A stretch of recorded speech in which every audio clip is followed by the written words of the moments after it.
मोर अभिभावकगण और सहपाठी मोर प्रणाम। मु तुलसी मता दशम श्रेणी छात्र अटे। आज आयोजित सभारे मत कि कहार सुजोग मिलू मु निजक धन्य मन करुचे।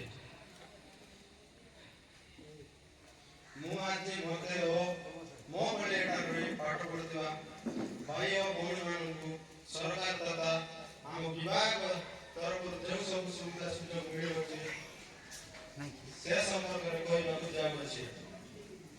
सहित मुझे रही हस्टेल रही मोर से अभिज्ञता संपर्क मत आपण सम्मुखें उपस्थापन करुँची। आमको मासक 10 अंडा और 13 चिकेन दि जाए।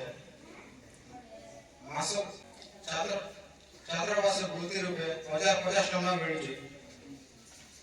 मासक तेल साबुन बाबद 30 टका सामग्री मिले। यही वर्ष एप्रिल मास नवम और दशम छात्र छात्री मान मुख्यमंत्री पोषण योजना माध्यम मध्याह्न भोजन प्रदान कर जाउछे। सप्ताह मध्याह्न भोजन रे 3 दिन लडू और 3 दिन अंडा प्रदान कर जाउछे।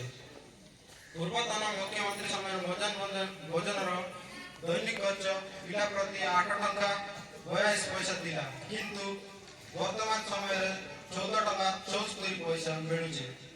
नवम और दशम पाई वर्तमान स्कॉलरशिप रूपे बॉर्डर एसटी पिला मानकु 6250 एवं बॉर्डर एससी पिला मानकु 7000 टका सरकार प्रदान करुछन्ति। नवम श्रेणी रे साइकल बाबद 3000 मानसिक आच खर्च रूपे 5000 टका प्रदान करुछन्ति। वर्षक आमर 2 हल पैंट एवं सार्ट मिलुचे। ता सहित जता एवं मजा मध्य प्रदान कर जाउछे। आमको खेलवा पाई bat ball badminton volleyball football इत्यादि सामग्री प्रदान कर जाउछे। एही वर्ष टालू देखिबा पाई मो खाता प्रदान कर जाउछे। छात्रावास रे कोट कम्बल गद्दी मशारी बेडशीट आदि शीतल रक्षा पाइबा निमंते जोगाई दिया जाइछे। खाइबा पाई ट्रे ताली पीबा पाई ग्लास मध्य प्रदान कर जाइछे। सेही बली हम स्वास्थ्य रो जत्न निमंते एएनएम नियुक्त होइछन्ति।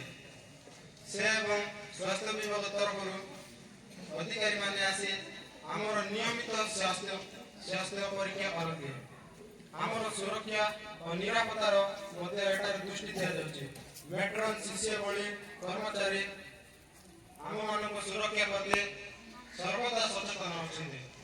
मोटामोटी भाव में ए विद्यालय आमर स्वास्थ्य शिक्षा सुरक्षार समस्त व्यवधान रही एवं एठार रही पाठ पढ़ार समस्त सुविधा सुजोग लाभ करुचे। मोर वक्तव्य शेष।